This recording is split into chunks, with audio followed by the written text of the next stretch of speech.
Pero nosotros somos de Dios, y el que conoce a Dios hace caso de lo que decimos, pero el que no conoce a Dios no nos hace caso. Así es como podemos distinguir entre el que habla por el Espíritu de la verdad y el profeta que habla por el Espíritu que engaña a la gente. Si prestaron atención a ese pasaje, miren lo que está diciendo el apóstol Juan en esa carta.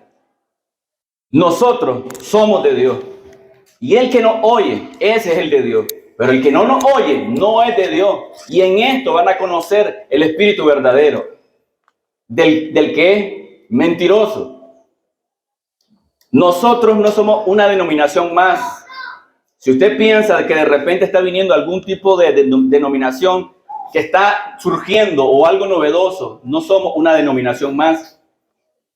Nosotros consideramos, a la luz de las Escrituras, que nosotros somos ese remanente de esta última generación que la iglesia está esperando el arrebatamiento del Señor. Es la iglesia que va a ser arrebatada. En el caso de nosotros, no podemos compararnos o asimilarnos con alguna denominación, sino que realmente somos ese remanente. Somos ese remanente el cual ha sido heredero de la verdad, de esa antorcha que ha venido de generación en generación hasta nuestros días. Y nosotros somos esa generación de creyentes a quien se nos ha traspasado la antorcha de la verdad. Y esta verdad no la tenemos oculta, sino que también la compartimos con todos aquellos que necesitan la luz del Evangelio. Amén. ¿Cuántos creen que nosotros somos ese remanente? Amén. Nos conviene creerlo. Amén. Fíjese bien, hablemos del amor de Dios. Dios es amor. Lamentablemente la definición bíblica del amor de Dios ha sido diluida por mentes entenebrecidas que han esparcido su error de boca en boca hasta ser abrazadas por mentes mundanas y perversas, rebajando el amor de Dios a un mero sentimentalismo. Por eso le digo, cuando a veces escuchamos acerca del amor de Dios, la gente se le viene un sinnúmero de emociones y pensamientos y de repente hasta se le puede poner corazones en los ojos como salen los muñequitos. Pero la verdad es que este concepto errado no tiene nada que ver con la definición bíblica de lo que es el amor de Dios. Y han pervertido el amor de Dios. Y hoy hasta el mundano dice, Dios es amor. Dios no ama a todo el mundo, dice la gente. Pero ¿será cierto eso? Y eso es lo que vamos a descubrir a través de la palabra del Señor. ¿En qué consiste el amor? Primera de Juan, capítulo 4, versículo 10.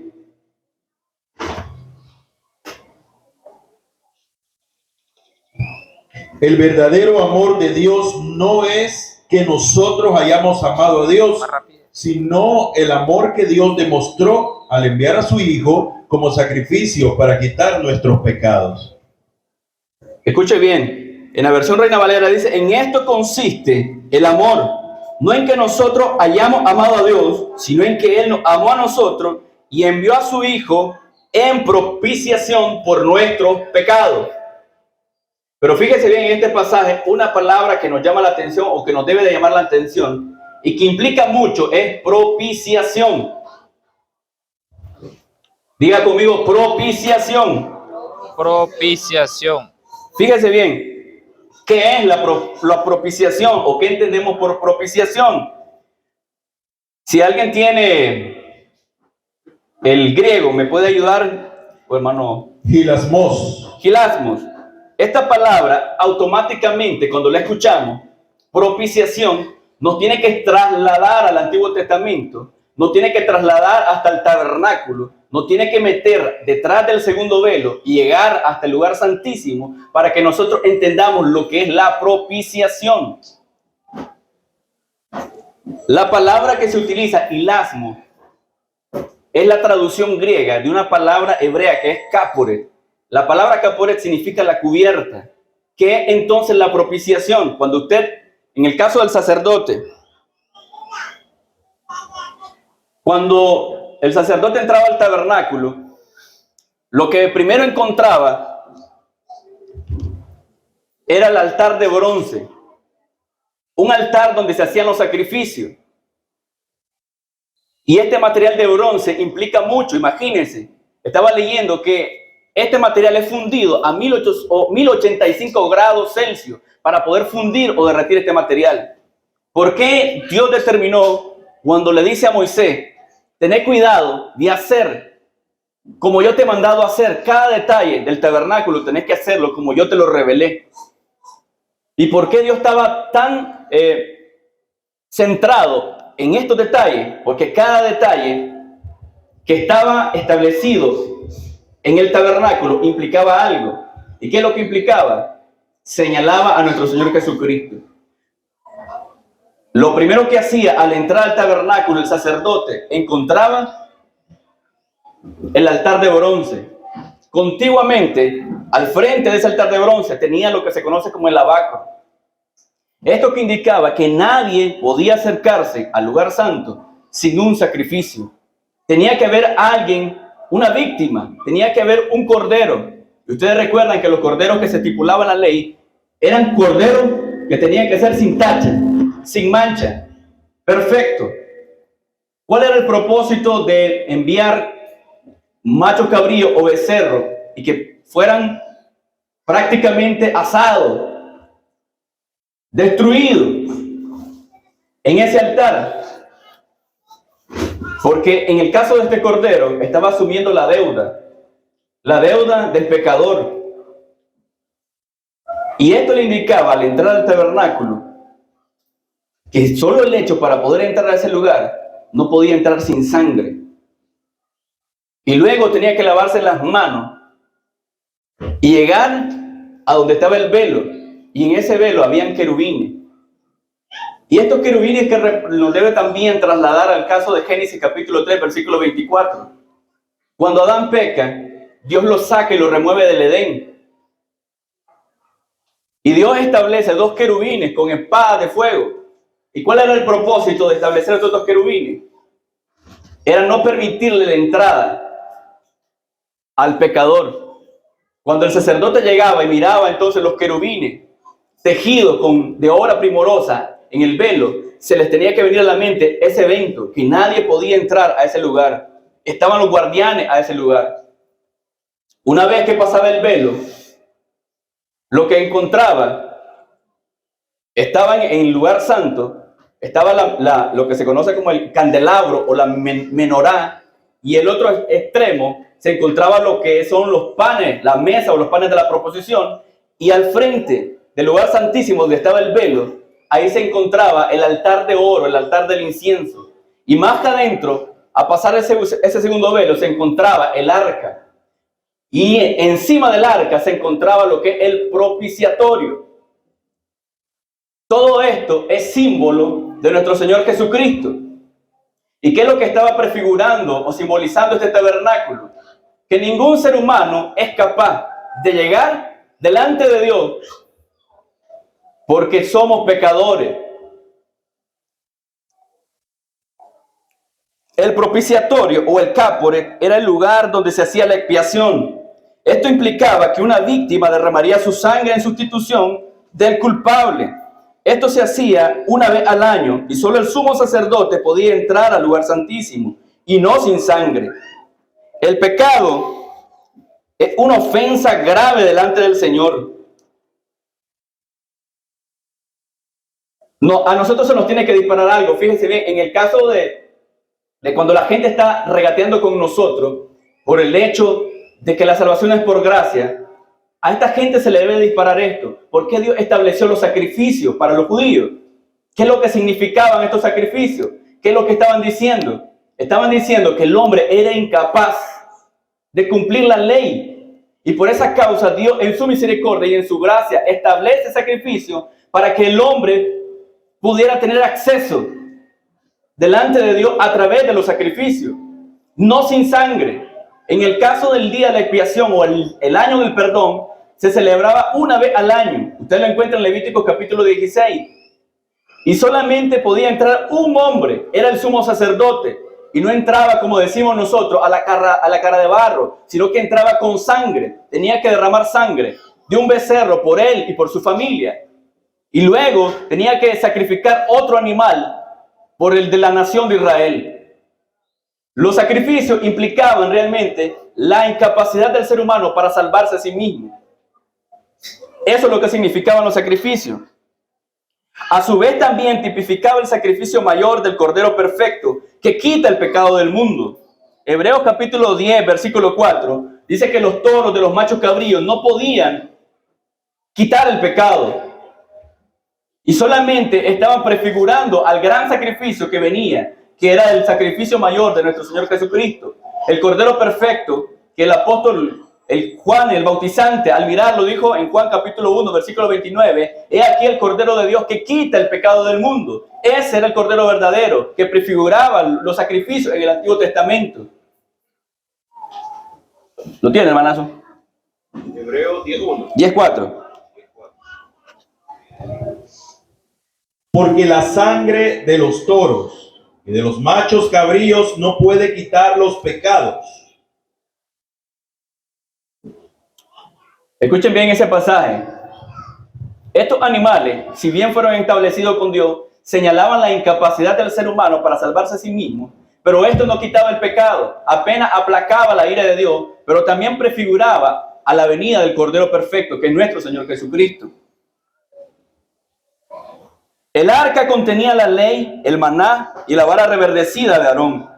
Encima del propiciatorio, los querubines de gloria, los agentes ejecutores de juicio divino, vigilaban la sangre del propiciatorio constantemente. De hecho, el arca, si ustedes revisan Éxodo capítulo 25, encima lo que se conoce como el propiciatorio era la tapa donde el sacerdote venía y agarraba la sangre del cordero y salpicaba 7 veces delante de ese propiciatorio, implicando realmente que nadie podía acceder delante de la presencia de Dios sin sangre. Y los querubines de gloria estaban ahí, resguardando, vigilando, mirando la sangre, porque sin sangre es imposible alcanzar perdón. Eso es lo que dice Hebreo. El arca representaba a Cristo. La ley en el interior del cofre hablaba de la vida perfecta de Cristo. Él era el Cordero Perfecto, Él era el propiciatorio y Él era la propiciación. Imagínense esta función del Señor Jesucristo, que esta tapa, esta cápora, este propiciatorio, era el lugar donde se establecía o se derramaba, se rociaba la sangre, pero a la vez también era el medio por el cual Dios podía derramar su gracia y su perdón para la humanidad o para el pueblo judío en ese contexto. Romanos capítulo 3, versículo 25, y si hay otro hermano que en el caso de 1 Juan capítulo 2, versículo 2.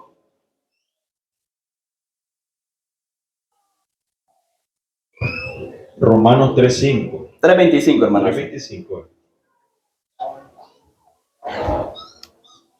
A quien Dios puso como propiciación por medio de la fe en su sangre, para manifestar su justicia a causa de haber pasado por alto en su paciencia los pecados pasados. Escuchen bien eso. Jesucristo estaba prefigurado en todo lo que se celebraba en el tabernáculo. Todos los detalles del tabernáculo señalaban al Señor Jesucristo. Solamente la ley o lo que prefiguraba estos sacrificios era una sombra de la realidad que iba a llegar con nuestro Señor Jesucristo.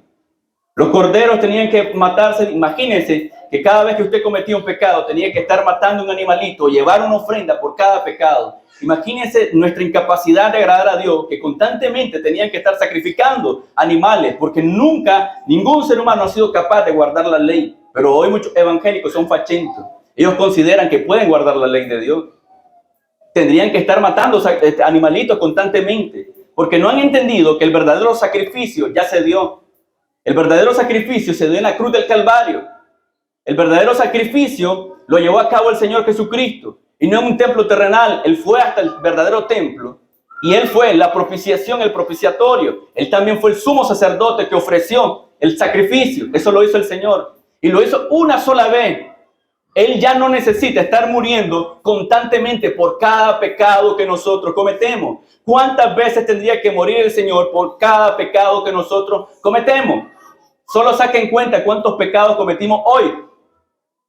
¿Cuántos animales tendríamos que sacrificar nosotros para poder expiar nuestras culpas? Lamentablemente la cristiandad entonces no ha entendido que el verdadero sacrificio ya se ha dado. Jesucristo nos ha abierto la entrada. El velo se ha rasgado y nosotros tenemos entrada hasta ese lugar santísimo. Amén. Él cargó con los pecados de su pueblo y la justa ira de Dios fue descargada con violencia en el cuerpo de la víctima inocente, satisfaciendo con su sangre las demandas divinas. En el Calvario, la misericordia y la verdad se encontraron, la justicia y la paz se besaron. Salmo 85:10. ¿Se imaginan ustedes en el caso de este pasaje qué es lo que está manifestándonos? Es el hecho de que Dios, a través del sacrificio de nuestro Señor Jesucristo, se está vindicando. Porque ¿cómo es posible las creaciones de arriba, al conocer a un Dios santo, sabiendo que es el juez eterno, el juez todopoderoso, el juez implacable, cómo es posible que pueda salvar a un montón de gente pecadora? En el caso del proverbio, ¿no?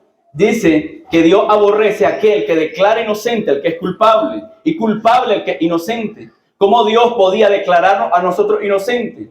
O perdonarnos simplemente porque Él es un Dios soberano y decir, yo lo perdono a todos. ¿Qué pasaría si Dios nos perdona solo por amor? Y aquí va para que entendamos lo que es el amor.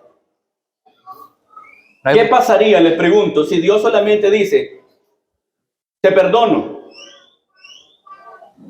Yo perdono a hermano Camilo, perdono a hermano Ricardo, los perdono a todos. Y algunos piensan que Dios simplemente perdona a la humanidad por un simple amor, porque Dios ama a toda la humanidad, Dios nos ha perdonado. Pero ¿será cierto eso? Tenemos que irnos y mirar la cruz de Cristo y entender que no fue por un simple amor visceral que Dios perdona a la humanidad. En el caso de Cristo, y este pasaje, lo lee, hermano. La misericordia y la verdad se encontraron, la justicia y la paz se besaron. Aquí prácticamente converge la gran sabiduría de Dios en Cristo, el misterio, el gran plan secreto del Señor. Aquí está la gran obra maestra del Señor en Cristo. La forma como Él se vindica delante de su criatura está en Cristo. Porque de esta manera le muestra a su criatura la forma en que Él puede perdonar a la humanidad sin dejar de ser justo, sin dejar de ser santo a través de Cristo. Porque Jesucristo fue el Cordero perfecto que asumió la deuda de los que son suyos, de su pueblo. Él asumió una deuda y pagó, la canceló. Él dijo, no, en la cruz del Calvario, consumado es, todo está cancelado. La factura está pagada. Y Dios es vindicado entonces a través de este sacrificio. Ahora, a través de este sacrificio, a través de la propiciación, podemos entrar confiadamente hasta el trono de la gracia para alcanzar gracia y el oportuno socorro. Hebreos 4:16.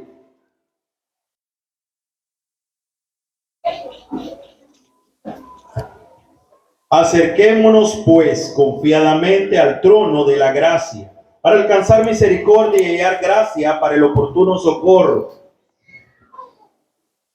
Ahora podemos confiadamente entrar hasta el trono de la gracia para alcanzar misericordia y hallar gracia para el oportuno socorro.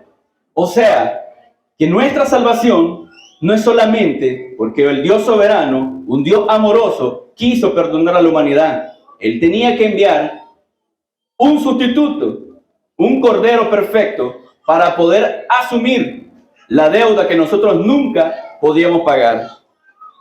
La propiciación es, pues, la persona por medio de cuya muerte expiatoria Dios muestra misericordia a los pecadores. ¿Están entendiendo eso? Lo que es la propiciación. La muerte de Cristo es el medio que Dios utiliza para poder dispensar su favor y su gracia. No son las obras, no es la conducta, no es mi buen comportamiento, es Cristo, la propiciación. No es que yo camine de rodillas a cierta distancia para que el Señor se ablande conmigo o me quiera salvar. Es el sacrificio de Cristo lo que Dios mira. Entonces, en esto consiste el amor de Dios, que no hay salvación sin derramamiento de sangre. el amor, la gracia y la misericordia no pueden ser dispensados si no hay sangre derramada. Ustedes recuerdan Génesis capítulo 22, ese episodio, lo que pasó, ¿no? Recuerdan lo que Dios le pide a Abraham: dame tu hijo único, el de la promesa. Y ahí prefiguramos también esa obra de Cristo. El Padre llevando a su Hijo unigénito a morir, no se negó, y el Hijo obedientemente fue con el Padre. Y en su corazón Abraham ya había matado a Isaac. Y cuando estaba justo para enterrarle el cuchillo en el corazón y degollarlo, una voz del cielo: no la hagas, yo sé que sos íntegro, yo sé que tenés fe, yo sé que confías en mí. Pero ese mismo cuchillo que no fue penetrado en el corazón de Isaac, Dios lo agarró y degolló, desbarató, trituró a su Hijo unigénito en la cruz del Calvario. Y eso es lo que prefiguraba también ese altar de bronce, el Calvario. Allí en el Calvario, la paz, la justicia, la misericordia se encontraron, se besaron. Y es por eso que hoy podemos nosotros disfrutar y decir, los que estamos en Cristo, del amor de Dios. Pero para que Dios pudiera dispensar el amor de Dios, tuvo que haber un sacrificio. O sea que Dios, aparte de Cristo, Él no puede amar a nadie. Si alguien no está en Cristo, el amor de Dios no está en esa persona. ¿Me están entendiendo eso? Amén.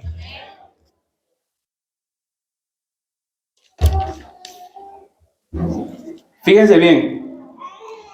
Quiero que me ayuden con unos pasajes de Deuteronomio capítulo 7, versículos 7 y 8.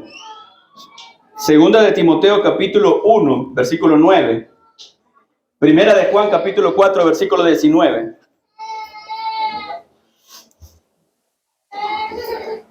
Deuteronomio 7. Capítulo 7, versículo 7 al 8. No por ser vosotros más que todos los pueblos os ha querido Jehová y os ha escogido, pues vosotros erais el más insignificante de todos los pueblos, sino por cuanto Jehová os amó y quiso guardar el juramento que juró a vuestros padres, os ha sacado Jehová con mano poderosa y os ha rescatado de la servidumbre, de la mano de Faraón, rey de Egipto. Amén. Ahí. Fíjense bien, entonces entendemos que Dios no puede dispensar su amor a menos que haya sangre derramada. Y entendemos que esa sangre fue derramada por nuestro Señor Jesucristo. Pero ahora quiero que miremos algo. ¿Cuáles son las características del amor de Dios? Para que nosotros conozcamos el amor de Dios y sepamos realmente cómo es que Dios ama a todos nosotros los que estamos en Cristo. El amor de Dios, entonces, si ustedes escucharon este pasaje, no depende de algo que Dios haya visto en el ser humano. El amor de Dios no es provocado por algo que Dios haya visto en el ser humano. En el caso de este texto, el Señor le dice al pueblo de Israel: yo no lo elegí a ustedes porque fueran el pueblo más grande, porque fueran el pueblo más numeroso, más bien eran el pueblo más insignificante, el más despreciable, podríamos decir. Miramos a través de este pasaje que el amor de Dios no se derrama o no se enfoca en los objetos de su gracia porque mira algo en el ser humano atractivo, algo codiciable. No hay nada codiciable en el ser humano para que Dios pueda descender y decir: voy a salvar a este ejemplar, voy a salvar a este otro ejemplar, porque es un pan de Dios, este sí me agrada, porque tiene algo de bueno en él. No hay ningún ser humano. El siguiente pasaje, 2 de Timoteo 1:9. ¿Quién nos salvó y amó con llamamiento santo, no conforme a nuestras obras, sino según el propósito suyo y la gracia que nos fue dada en Cristo Jesús antes de los tiempos de los siglos? Primera de Juan 4:19, por favor.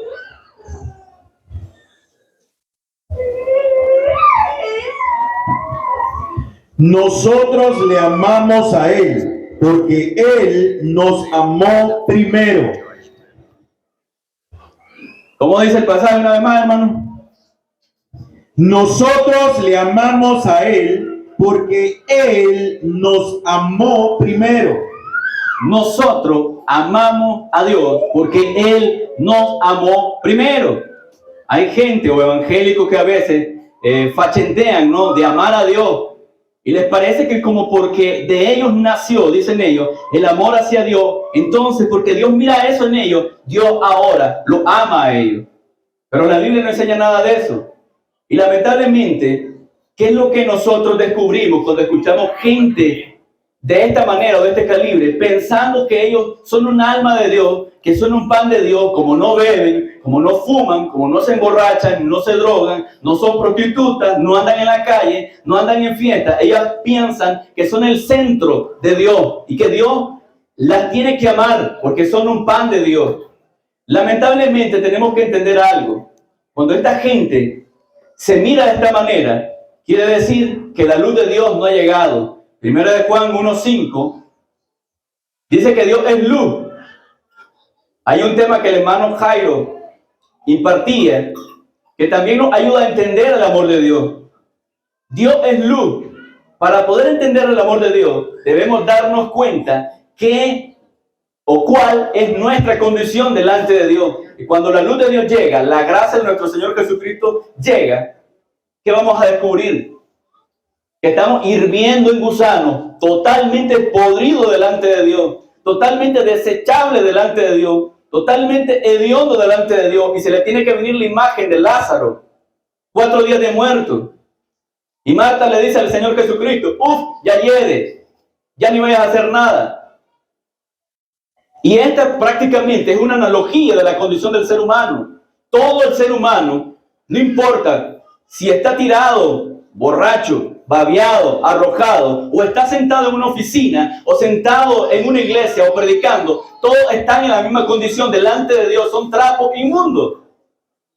No hay nada bueno en ninguno de nosotros.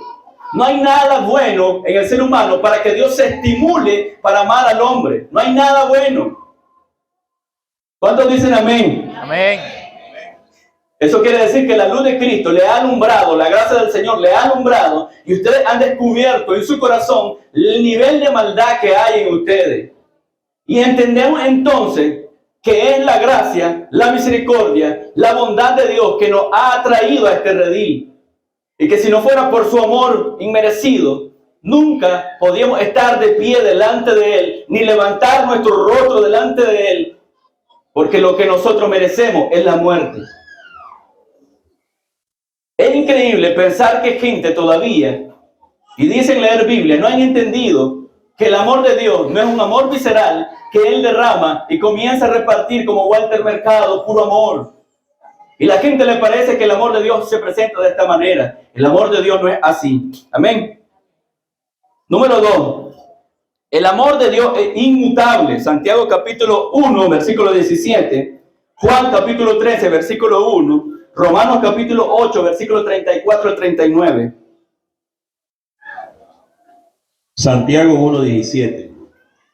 Toda buena dádiva y todo don perfecto desciende de lo alto, del Padre de las luces, el cual no hay mudanza ni sombra de variación.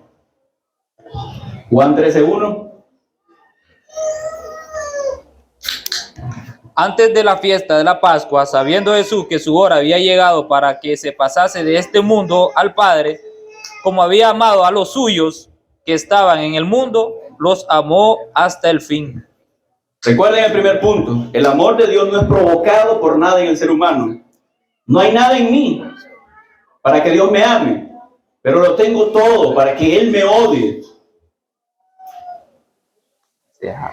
Y cuando yo entiendo esto, me doy cuenta que cuando Dios derrama su amor y yo soy el objeto de su gracia y de su amor, el amor que me ha dado el Señor es un amor inmutable. O sea que Dios no puedo hacer nada para que Dios me ame más. Y no puedo hacer nada para que Dios me ame menos. Porque el amor que Dios ha derramado en mi vida o me ha dado no depende de lo que yo soy, no depende de lo que yo hago, sino depende de su soberana voluntad y de su providencia. Él me quiso escoger como objeto de su amor y derramar su gracia sobre mi vida. Pero en mí no había nada codiciable para el Señor. 8:34 de Romanos, versículo 39. En el caso de Juan, ¿no? En Santiago miramos realmente que dice que toda dádiva proviene de Dios, del Padre de las luces, en quien no hay sombra ni mudanza de variación.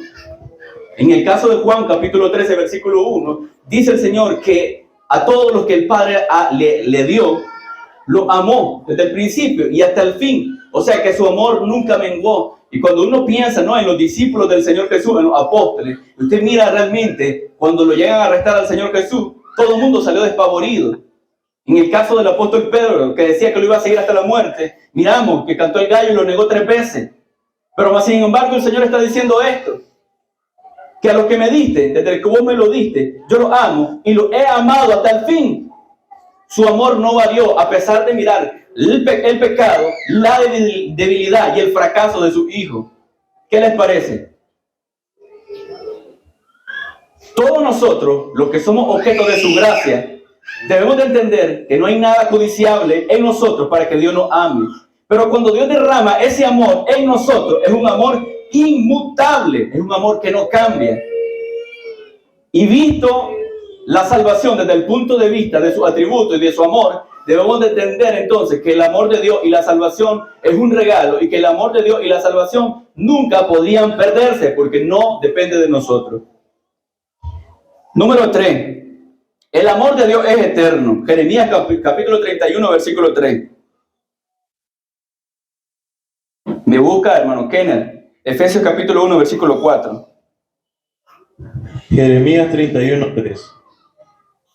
Jehová se manifestó a mí hace ya mucho tiempo, diciendo: con amor eterno te he amado, por tanto, te prolongué mi misericordia. La iniciativa de Dios para amarnos no surge en el tiempo, sino que surge cuando, Efesios capítulo 1, versículo 4. Según nos escogió en él antes de la fundación del mundo, para que fuésemos santos y sin manchas delante de él. ¿En qué momento es que Dios nos comienza a amar entonces? ¿En qué momento Dios nos escoge? Antes de la fundación del mundo.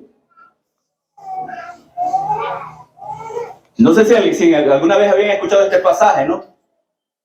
Los que están invitados, entender que Dios nos escoge antes de que todas las cosas sean creadas. Dios determinó los objetos de su gracia a quienes iba a amar y por quienes Cristo iba a morir y derramar ese amor inmutable, ese amor eterno.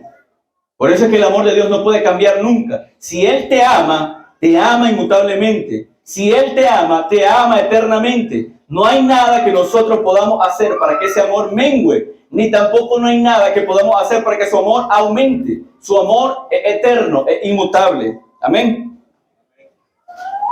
Número 4. El amor de Dios es infinito. Efesios capítulo 2, versículo 4. Y Efesios capítulo 3, versículos 18 y 19. Pero Dios, que es rico en misericordia por su gran amor con que nos amó.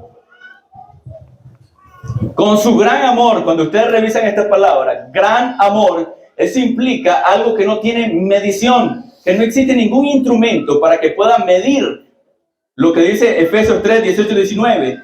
La altura, la profundidad, la anchura y la longitud del amor de Dios. No hay algo, no hay una regla que pueda medir ese amor. ¿Me lo lee, hermano? 3:18 y 19 de Efesios. Seáis plenamente capaces de comprender con todos los santos cuál sea la anchura, la longitud, la profundidad y la altura, y de conocer el amor de Cristo, que excede a todo conocimiento, para que seáis llenos de toda plenitud de Dios. El amor de Dios entonces excede todo conocimiento y toda lógica y todo pensamiento humano, excede. O sea que de repente, aunque usted tenga las luchas que tiene actualmente en contra del pecado y está en su trinchera luchando, y en algún momento de su vida usted está pensando que Dios no lo ama, si está en Cristo, Dios lo ama. Y aunque de repente usted diga: yo no quiero ser hipócrita delante de Dios, estoy viviendo una vida de pecado, pero se está muriendo por dentro por querer agradar a Dios, pero el pecado lo ha atrapado por la falta de comunión. Déjeme decirle que aunque usted quiera correr a un lado y al otro, nunca va a poder alcanzar esa frontera del amor de Dios o el límite del amor de Dios, porque el amor de Dios es infinito. El amor que Dios nos ha otorgado no tiene límite. Usted nunca podría llegar a ese fin, puede extenderse a todos los lados y siempre la gracia y la misericordia de Dios lo va a alcanzar. Lo más profundo que haya caído, se haya metido, se haya embarrado, de ahí la misericordia de Dios y su gracia lo va a levantar. ¿No se alegran por eso?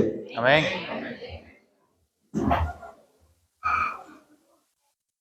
Número 5. El amor de Dios es santo. Hebreos 12:6.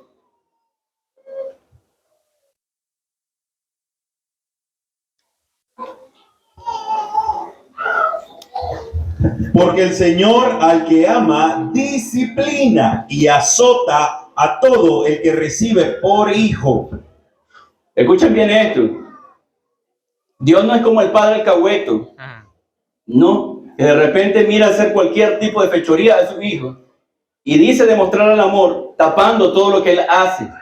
En el caso de Dios no es un Dios alcahueto, sino que realmente Dios al que ama lo disciplina. Y lo disciplina porque lo ama, lo azota, lo castiga, lo desbarata, porque lo ama.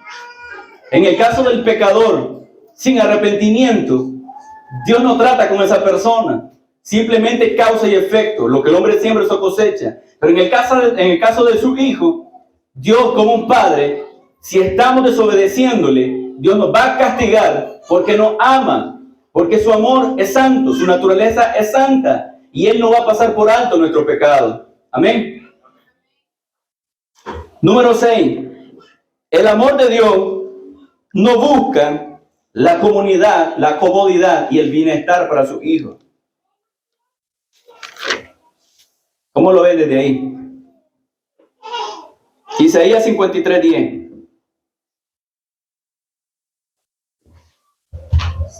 Y cuando digo que Dios nos busca el bienestar o algún beneficio para sus hijos, me refiero en el sentido mundano que la gente piensa. Dios no le va a dar todas las comodidades de este mundo a sus hijos. Me lo lee, hermano. Con todo eso, Jehová quiso quebrantarlo, sujetándole a padecimiento. Cuando haya puesto su vida en expiación por el pecado, verá linaje, vivirá por largos días, y la voluntad de Jehová será en su mano prosperada. Hermano, si Dios no escatimó a su propio hijo, al unigénito, al cordero perfecto, al inocente, al sin mancha, y lo sometió a padecimiento, a sufrimiento, a vituperio, lo escupieron, lo desbarataron, lo avergonzaron y lo llevaron hasta la cruz del Calvario, padeció hambre, padeció sed, padeció necesidades. ¿Piensan ustedes que si nosotros somos parte de esta familia, nos va a privar de estas bendiciones? Estas bendiciones también van a llegar a nuestra vida. Y por eso digo, ¿no?, que Dios no nos va a dar todas las comodidades de este mundo para que nosotros vivamos frescamente sin pasar por el proceso del Señor.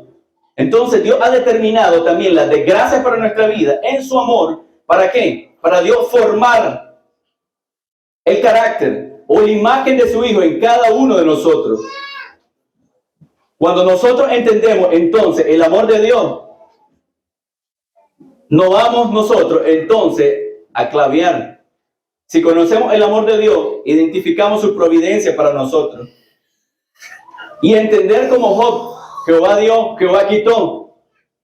Normalmente nosotros hablamos del amor de Dios, o la gente habla del amor de Dios, cuando mira que todas las cosas le salen bien, cuando siente que todas las cosas le están llegando de bendición, cuando tiene abundancia, cuando todo está tranquilo dentro de la familia, cuando no hay enfermedad y dice estoy bendecido, Dios me ama. Pero también cuando llega la desgracia en nuestra vida, cuando falta la comida en nuestro hogar, cuando hay problemas matrimoniales o familiares, cuando llega la muerte de un familiar, también Dios nos sigue amando. Habían mirado el amor de Dios desde esta perspectiva bíblica, que también esto es parte del amor de Dios derramado sobre sus hijos. Jesucristo dijo algo: en el mundo tendréis aflicciones, pero yo he vencido al mundo, confiad. Dentro de la iglesia evangélica, hoy se le dice a la gente, venga a Cristo, que Dios lo va a bendecir. Dios quiere prosperarle. Venga a Cristo, que el Señor le va a sanar de esa enfermedad. Venga a Cristo, que Dios le va a convertir al marido. Venga a Cristo, que no le va a faltar nada. Y de repente le crean ese escenario a la gente de bienestar y comodidad. Y ellos piensan que el ser cristiano automáticamente vas a encontrar la paz, vas a encontrar la prosperidad, vas a encontrar la tranquilidad. Y todo te va a salir bien. Y no te vas a enfermar y no vas a tener problemas. Lamentablemente esa es la mentira de Satanás para tener engañado a un montón de gente. Y de hecho hay muchas personas que llegan a las congregaciones en busca de estos beneficios que le está predicando el falso pastor o el falso maestro, y la gente llega por montones porque quiere salir de su deuda, quiere salir de su problema, quiere alguna sanidad, quiere algún milagro, pero no quiere conocer al Rey de Gloria, no quiere conocer la voluntad del Señor. Y esta gente entonces no ha conocido el amor de Dios, porque el amor de Dios entonces implica todas estas cosas. Esta providencia oscura de Dios también nos tiene que llegar. La desgracia, la pérdida de familiares, la enfermedad, las necesidades nos tienen que llegar. Y eso es parte de las herramientas, por decirlo de esta manera, que Dios utiliza para cincelar la imagen de su Hijo Jesucristo en nosotros, para madurarnos en la fe y para que nosotros confiemos cada día más en Él. Al fin y al cabo, de cualquier cosa nos vamos a morir. De cualquier enfermedad vamos a morir. De cualquier manera te vas a morir. Y todo lo que has alcanzado con tu inteligencia, con tu sabiduría, con tu conocimiento, con tu estrategia, todas esas cosas se van a quedar aquí. Ninguna de ellas te va a llevar. ¿De qué le sirve al hombre, dice la palabra del Señor, ganarse todos los bienes del mundo si al fin y al cabo van a pedir tu alma? Y si no estás en Cristo, ¿de qué te sirve? El amor de Dios entonces implica entender que todas estas cosas son parte de esos regalos y esa bendición de Dios para nuestra vida. ¿Cuántos reciben? Y hagan como los evangélicos, ¿no? Cuando de repente el pastor le dice, reciba la bendición, reciba la llave de su casa, reciba la llave del carro, reciba la bendición de parte del Señor. ¿Cuántos levantan la mano y reciben esa bendición? No todos queremos recibir esa bendición. Pero ese es el mensaje del amor de Dios. El amor de Dios es soberano. Romanos capítulo 9, versículo 13. Efesios capítulo 1, versículo 5.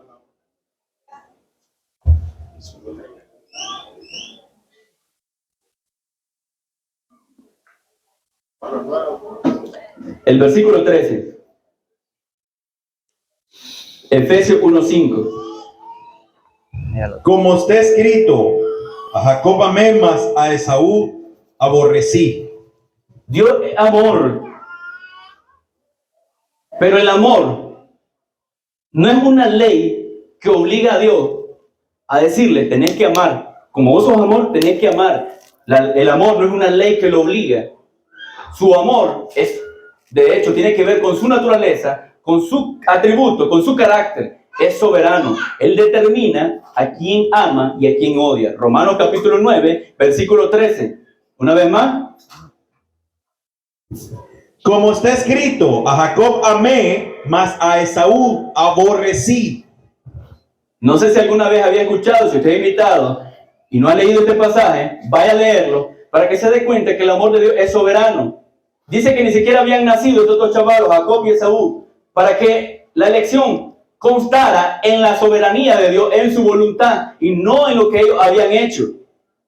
O sea que el amor de Dios es soberano. Él determina a quién va a amar y a quién no va a amar. Amén. Efesios 1:5. En amor nos predestinó por medio de Jesucristo para adopción como hijos suyos, según el beneplácito de su voluntad. El amarnos, entonces, es un beneplácito, es un gusto de Dios, es algo que Él determina. Él es libre para determinar los objetos de su amor, los objetos de su gracia. Él determina amar a alguien, no basado en la conducta, en el comportamiento o la fidelidad de cierta persona, sino en su soberana voluntad. Amén. Amén. Número 8. El amor de Dios es excluyente. Una vez más, Juan capítulo 13, versículo 1, Juan 17, 9 y el versículo 23 también.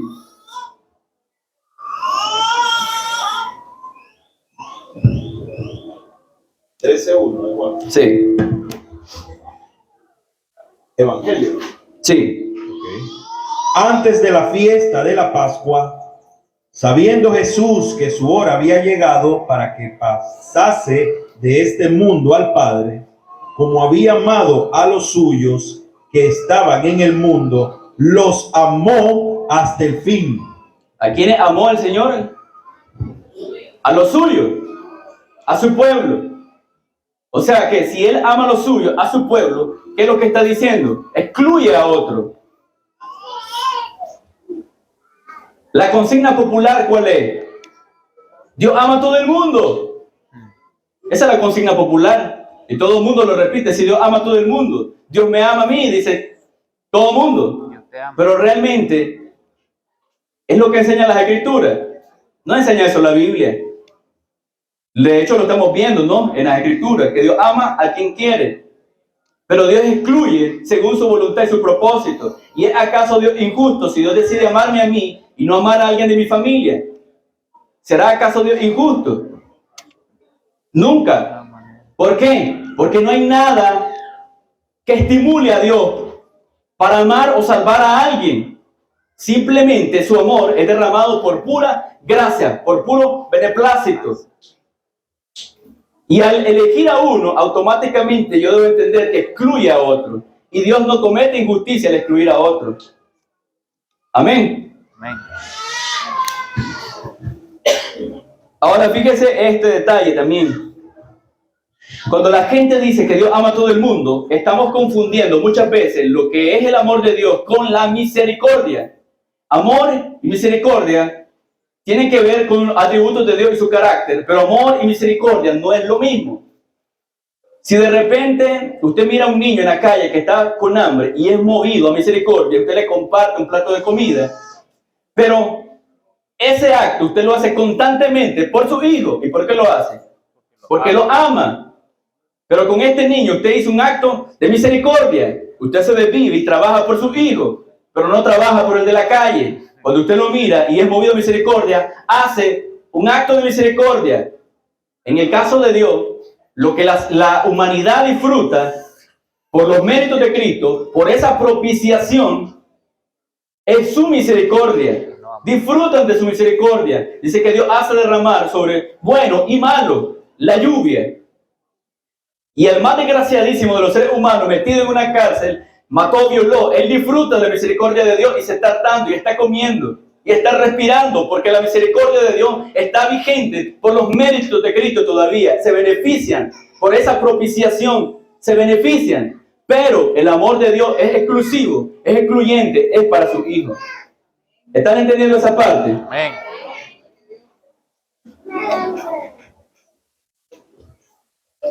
Con esto concluimos pues que el amor de Dios no es un romanticismo visceral llevado por las olas de los sentimientos, sino que descansa en su esencia y carácter, reflejado en cada uno de sus atributos. El amor de Dios, descrito en su palabra, rompe los paradigmas psicológicos y filosóficos, porque el amor se toma de la mano con el odio. Salmo 139, versículo 19 al 22. Salmo 139, versículo 19 al 22.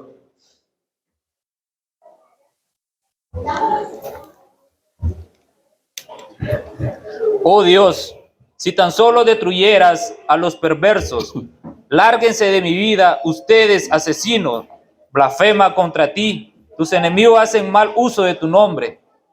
Oh Señor, ¿no debería odiar a los que te odian? ¿No debería despreciar a los que se te oponen? Sí, los odio con todas mis fuerzas, porque tus enemigos son mis enemigos. ¿Escucharon esa parte final? Que el amor de Dios rompe los paradigmas psicológicos y filosóficos que los humanos establecen acerca del amor de Dios. Y dije, ¿no?, que el amor va de la mano con el odio. En el caso de este texto, ¿qué es lo que están escuchando? Hacer una pregunta a David que tiene una respuesta, ¿no? No odio, Dios, Señor, a todos los que te odian, a todos los que blasfeman tu nombre. ¿Cuál era la respuesta de David? Sí, lo odiaba. Si nosotros amamos a Dios, odiamos todo lo que Dios odia y odiamos a quienes odian a Dios. El amor de Dios y el odio de Dios son santos, son justos. No es como el odio y el amor del ser humano que odia sin causa, odia sin ninguna razón a la gente. En el caso del amor y del odio de Dios, tiene que ver con algo superior. Por eso no, el amor y el odio de Dios van de la mano. Y de hecho eso tiene que ver también con nosotros. Si nosotros amamos a Dios, ¿cuál es el resultado? Vamos a odiar a aquellos que Dios odia. Lo vamos a hacer. Una pregunta, ¿cuántos aman a los niños? Los aman, ¿no? ¿Y qué piensa usted de repente cuando escucha del aborto, que se están aprobando abortos, que de repente un niño de 8 meses le pueden meter una inyección letal en la cabeza para que se muera? ¿Cómo miran ese tipo de leyes ustedes? ¿Les ofende? ¿Les ofende, verdad? Aman a las personas que aprueban estas leyes y a las mujeres que practican tales cosas. Las aman. La Biblia es blanco y negro. Aman o odian. Cuando ustedes miran este tipo de reacciones, ustedes dicen amar a los niños, ustedes odian a este tipo de personas que practican el aborto o promueven leyes abortistas. Entonces también debemos darnos cuenta que el amor va de la mano con el odio. Y si usted ama algo, también odia aquella o aquel algo que afecta el objeto de su amor. Y en el caso de Dios, Dios ama, pero también odia. Y Dios odia a todo aquello que no están dentro de este plan de salvación. Amén. ¿Cuántos se sienten enamorados del Señor? Amén. ¿Habían escuchado ustedes realmente del amor de Dios desde esta perspectiva? Amén. No hace, obviamente, imagínense si yo de repente, no, como en las iglesias tradicionales, comenzamos a hacer un llamado, y usted sabe, cuando llegan los superevangelistas, hablando de un sinnúmero de cosas, de prosperidad, de sanidad, milagro, la gente se orilla por montones al altar, queriendo aceptar al Señor, queriendo recibir esas bendiciones de parte de Dios. Pero imagínense en una campaña, ¿no? Predicando este mensaje, ¿cuántas personas, le digo, quieren levantar su mano y aceptar a Cristo y amar a este Dios que le estamos presentando? ¿Cuántos quieren? Ni uno. Lamentablemente, la gente carnal que entiende el amor de Dios desde un punto de vista visceral, nunca aceptaría a este Dios, porque dirían ellos, ese Dios no me gusta a mí, porque ese Dios realmente se escucha como demasiado grosero o violento. No me gusta ese Dios. Yo quiero mejor un Dios que sea complaciente, un Dios que si yo le pido carro, me da carro, un Dios que si yo le pido casa, me da casa, un Dios que si yo le pido un milagro, me lo regala. Yo quiero ese Dios entonces, pero el Dios que ustedes predican no me gusta, pero ese es el Dios de la Biblia, ¿qué Dios le vamos a predicar? Ya miraron, entonces el problema en el que se encuentra la mayoría de la cristiandad y los predicadores evangélicos, que están predicando un evangelio que se aleja, o por decirlo de esta manera, desfigura el rostro de Dios a través de su mensaje, a través de su predicación, porque realmente le están enseñando a la gente un Dios que no es el Dios de la Biblia. En el caso del apóstol Pablo, ¿qué es lo que dice? Si un ángel del cielo o yo mismo les predico un evangelio diferente al que yo o el que está establecido en su palabra, ¿qué dice el apóstol Pablo? Sea maldito, sea anatema. ¿Cuántos pastores, predicadores, líderes que predican un falso evangelio están dentro de esta categoría? Miles. Muchos. Y lo miramos prosperados, decimos nosotros, bendecidos en camionetas, y pensamos que Dios los aprueba. No, simplemente Dios los deja correr, porque eso es todo lo que van a tener. Un día van a estar delante del Señor, y aparte que son instrumentos también para engañar a otros, aquellos que no están dentro de este plan de salvación. El amor de Dios entonces no tiene nada que ver con los conceptos humanos o filosóficos o que los psicólogos inventan. El amor de Dios es diferente. Si Dios nos ama, estamos seguros. Amén. Dios me les bendiga.